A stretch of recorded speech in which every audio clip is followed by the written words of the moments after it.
பார்த்துருப்பீங்க prompt techniques. Prompt techniques தான் பார்க்க போகிறோம். ஃபஸ்ட்டு ப்ராம்ப்ட் டெக்னிக்ஸை விட ஃபஸ்ட்டு ப்ராம்ப்ட்னா என்ன? ப்ராம்ப்ட்னா என்னன்னா, நம்ம எல்எல்எம் கூட எப்படி கம்யூனிகேட் பண்ணுறோம். எல்எல்எம்னா சிம்பிளாக சொல்லணும்னா இந்த சாட் ஜிபிடி, ஜெமினி அதெல்லாம் எல்லாம் மாடல்ஸ் சொல்லுவாங்க. அது கூட நம்ம எப்படி கம்யூனிகேட் பண்ணுறோம், அதுதான் ப்ராம்ப்ட். சரி, இந்த ப்ராம்ப்ட்டு இப்போ நல்லா யோசிச்சு பாருங்களேன். ஒரே ஒரு ஜெமினி, ஒரே சாட் ஜிபிடி தான் இருக்குது. ஆனால் எவ்வளோ யூசர்ஸ் இருக்காங்க. ஆனால் ஒரு யூசர்ஸுக்கும் ஒரு அவுட்புட் வருது. கண்டென்ட் சேமாக இருந்தாலும் சொல்கிறது வேறு மாதிரி இருக்குல்ல. அதுக்கு காரணம் ப்ராம்ப்ட்ஸ். அந்த ப்ராம்ப்ட்ஸுக்கு வந்து பேசிக்காக ஒரு 5 டெக்னிக் சொல்கிறேன். இந்த 5 டெக்னிக் தெரிஞ்சாலே போதும், நீங்கள் ஓவரால் 80% சாட் ஜிபிடி யூசர்ஸ் வரை உங்களுக்கு நல்லா பண்ணலாம். அது என்னன்னா, ஃபஸ்ட்டு வந்து 0 ஷாட், அதுக்கப்புறம் 1 ஷாட், அதுக்கப்புறம் ஃபியூ ஷாட், அதுக்கப்புறம் செயின் ஆஃப் தாட்ஸ் இதோட ஃபேவரட், அதுக்கப்புறம் வந்து இன்ஸ்ட்ரக்ஷன். இப்போ ஃபஸ்ட்டு நம்ம வந்து 0 ஷாட், 1 ஷாட் இது எல்லாத்தையுமே வந்து ஒரு பேக்கரி எக்ஸாம்பிள் வச்சு உங்களுக்கு சொல்கிறேன். இப்போ வந்து ஒரு பேக்கரிக்கு நீங்கள் போகிறீங்க. நீங்கள் பேக்கரிக்கு போனோடனே நான் ஒரு பிஸ்கெட் கொடுங்கண்ணே அப்படின்னு சொன்னீங்கன்னா அது 0 ஷாட். ஏன்னா வந்து அங்கே ஒரு டீட்டெயில் டிஸ்கிரிப்ஷன் இல்லை. நீங்கள் கடைக்கு போனோடனே ஒரு பிஸ்கெட்னா அவன் ஏதாவது பிஸ்கெட் வந்து கொடுத்துருவான். அதில் உங்களுக்கு சாட்டிஸ்ஃபை இருக்காது. சரி, நீங்கள் சாட்டிஸ்ஃபை ஆகலை, அப்போ 0 ஷாட் யூஸ் ஆகாது. 1 ஷாட்னா என்னன்னா, நீங்கள் க்ரீம் பிஸ்கெட் கொடுப்பா அப்படின்னு சொல்கிறீங்க. அவர் என்ன பண்ணுவான், ஏதாவது க்ரீம் பிஸ்கெட் வந்து கொடுப்பான். அது வந்து 1 ஷாட். ஃபியூ ஷாட்னா என்னன்னா, இதில் கொஞ்சம் அட்வான்ஸ். ஆனால் எனக்கு இந்த க்ரீம் பிஸ்கெட் இந்த ஃப்ளேவரில் கொடுங்கண்ணே, அது பிராண்டில் கொடுங்கண்ணே அப்படின்னு சொல்கிறது தான் வந்து ஃபியூ ஷாட். இப்போ வந்து என்னென்னா, அந்த வெயிட்டருக்கு புரியுது. அந்த வெயிட்டர்னால் யாருன்னா அந்த மாடல்ஸ். இந்த யார் வந்து இப்போ கேட்குறதுனா அது கஸ்டமர்ஸ், அதுதான் நம்ம. இப்போ 2 பேருக்கு நடுவில் கேஷ் ட்ரான்ஸ்ஃபர் ஆகுதுல்ல, அது டோக்கன்ஸ் சொல்லுவாங்க. அதை நம்ம இன்னும் டீட்டெயிலாக அடுத்த வீடியோ பார்ப்போம்.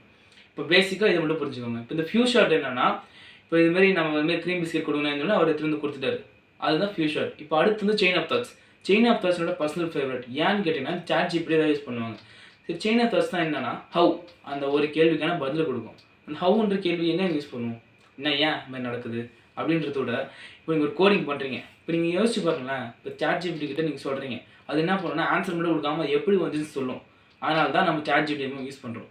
அதுதான் வந்து ஸ்டெப் பை ஸ்டெப். ஆனால் கோடில் ஸ்டெப் பை ஸ்டெப்பே தரலையப்பா, இல்லை ப்ராம்ப்ட்லி தரலையப்பா, அது சாட் ஜிபிடி இன்பில்ட்டாகவே இருக்கும். அதனால் ஈஸியாக நமக்கு புரியுது. இதே உங்களுக்கு இப்போ வேறு ஏதாவது எரர் யூஸ் பண்ணுறீங்கன்னா ஸ்டெப் பை ஸ்டெப்னு யூஸ் பண்ணி பாருங்கள். இப்போ ஒரு கோடிங்கில் எரர் இருக்குது, அந்த எரர் வந்து ரெக்டிஃபை பண்ணி எனக்கு கொடுத்துருச்சு. ஆனால் எனக்கு வந்து எப்படி எரர் ரெக்டிஃபை பண்ணிச்சு அது தெரிலன்றது ஸ்டெப் பை ஸ்டெப்பாக யூஸ் பண்ணலாம். அதுக்கப்புறம்னா இன்ஸ்ட்ரக்ஷன். இப்போ நீங்கள் போனோடனே பிஸ்கெட் இருக்கான்னு கேட்குறோடனே டப்புன்னு அவர் ரெஸ்பான்ஸ் பண்ணணும். எப்படின்னா தம்பி என்ன பிஸ்கெட் வேணும், க்ரீம் பிஸ்கெட் வேணுமா, சால்ட் பிஸ்கெட் வேணுமா, அதை ரெஸ்பான்ஸ் பண்ணணும். இதை லிஸ்ட்டு போட்டு தரணும். அப்படி இல்லைனா இங்கே காலமாக இங்கே க்ரீம் பிஸ்கெட் இருக்குது, இங்கே சால்ட் பிஸ்கெட் இருக்குது, இங்கே வந்து நார்மல் பிஸ்கெட்ஸ் இருக்குப்பா அப்படின்னு சொல்லிட்டு தெரியுதே காமிக்கிறதுக்கு காலம் போட்டு வைக்கிறதுக்கு இன்ஸ்ட்ரக்ஷன்ஸ். நம்ம எப்படி இன்ஸ்ட்ரக்ஷன் கொடுக்குறோம். இதுவும் இல்லாமல் போனஸாக பார்த்தீங்கன்னா ரோல்னு ஒன்று இருக்குது. ரோல்னா அவர் எப்படி பேசணும், அவர் எப்படி நமக்கு எக்ஸ்பிளைன் பண்ணணும்.